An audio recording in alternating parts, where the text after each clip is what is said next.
What's going on, guys? Welcome back to the channel. Hope you're all doing well. In today's video, we're gonna be discussing flexible dieting. Everything you need to know about flexible dieting, what it is, how to do it, if it's better than other dieting methods to lose body fat, and so on. So before we hop straight into all of that, make sure to smash that thumbs up button, subscribe to the channel if you are new here, and let's hop straight into it. So the first thing we need to answer is, what even is flexible dieting, right? You've probably heard this term thrown around, being used by other people trying to lose body fat, so on, and it has become a very popular method of dieting, especially for people that are trying to lose body fat, like I mentioned, in the last probably 3, 4, 5 years. So simply put, all flexible dieting means is basically you're allowed to eat any food that you want and still make fat loss progress. So you're still able to eat your pizza, your donuts, your burger, and the kind of the premise of flexible dieting is more so hitting your calories, more so hitting your macronutrients, and whatever you can kind of make up those numbers with whatever foods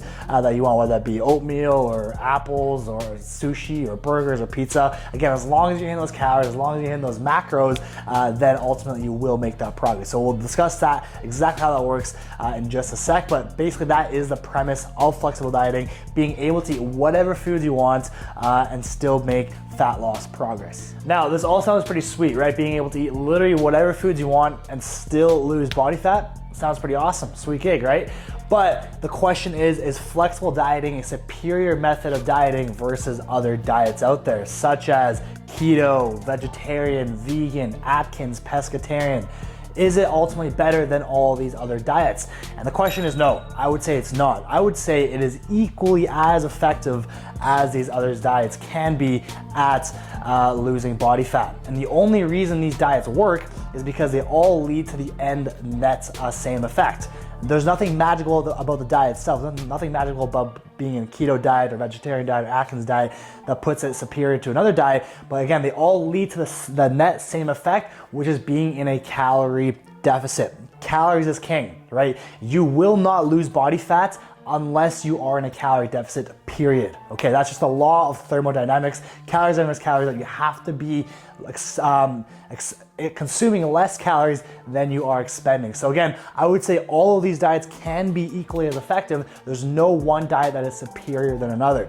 For example, a lot of people think that keto is the best diet to lose body fat. No, it is not. The only reason keto can be effective is because you're literally eliminating an entire macronutrient group, being carbohydrates, and so by default you're basically forced to be in a calorie deficit, because again, it's pretty hard to overeat when you're just eating protein and fats. Okay, so again, all of these diets lead to the net same effect, which is being in a calorie deficit, which is what you need to lose body fat. So now that we've established that all, or at least most diets can be effective when it comes to losing body fat, how do you actually go about incorporating a flexible dieting approach into your own lifestyle? So as we established, the most important thing when it comes to flexible dieting is hitting those calorie and macronutrient targets, right? You can literally lose body fat by just eating cheeseburgers, like 100% McDonald's type diet. Obviously, I'd never ever recommend this because this will lead to a whole host of health complications and a severe micronutrient deficiencies. But again, theoretically, you can lose body fat by just eating McDonald's type diet. The way I would go about it, the way I personally do it and how my clients do it, is following an 80-20 rule, right? 80% of your diet should be clean, whole, nutritious, ideally single ingredient foods, such as chicken or salmon or beef or sweet potato, and then 20% can be anything you want, right? Kind of any junk food or cravings that you have throughout the day. 20% of those calories can come from that, right? And that will lead, in my opinion, long-term adherence. You're not kind of restricting yourself. You're not limiting food groups or your macro groups. And I find the more you eliminate from your diet, the more restrictive it is, the harder it is to adhere long-term. Because let's be real, what are the odds you're never gonna have a carbohydrate for the rest of your life again, right? So from there, again, as long as you're hitting those calories and macros, and then from there, an 80-20 rule, that is kind of the best approach that I would say that I've found a success with myself as well as my clients when it comes to following a flexible dieting approach. So as we established, let's for example say that your maintenance calories, So the amount of calories you can need to consume to not gain weight or lose weight, let's say, is 2,500 calories. If you're eating 2,200 calories a day, by default, yes, you will lose body fat, right? You will lose weight. So again, calories are king. You have to be in a calorie deficit. So that's step one.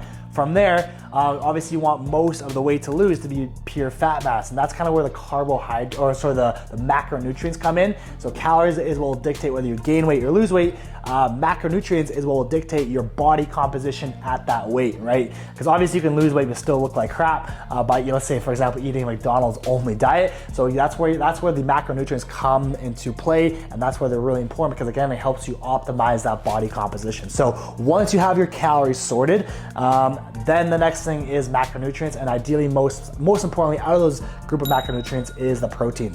Making sure you're eating enough protein. So again, when you're in a calorie deficit, you're forcing your body to burn as much fat as possible and to kind of minimize the lean and muscle tissue that you are losing. So when it comes to protein, again, I have a full in-depth video on how to calculate your calories, how to calculate your macronutrients. So just type in Charlie Meister, how to calculate macros on my channel, and you'll find it there. But again, that's kind of the approach I would take, is figure out your calories, your maintenance calories, then go into calorie deficit, and then optimize your macronutrients by ideally having at least 1 gram per pound of body weight when it comes to protein intake. Okay, so that is my approach with flexible dieting. That's how I go about it.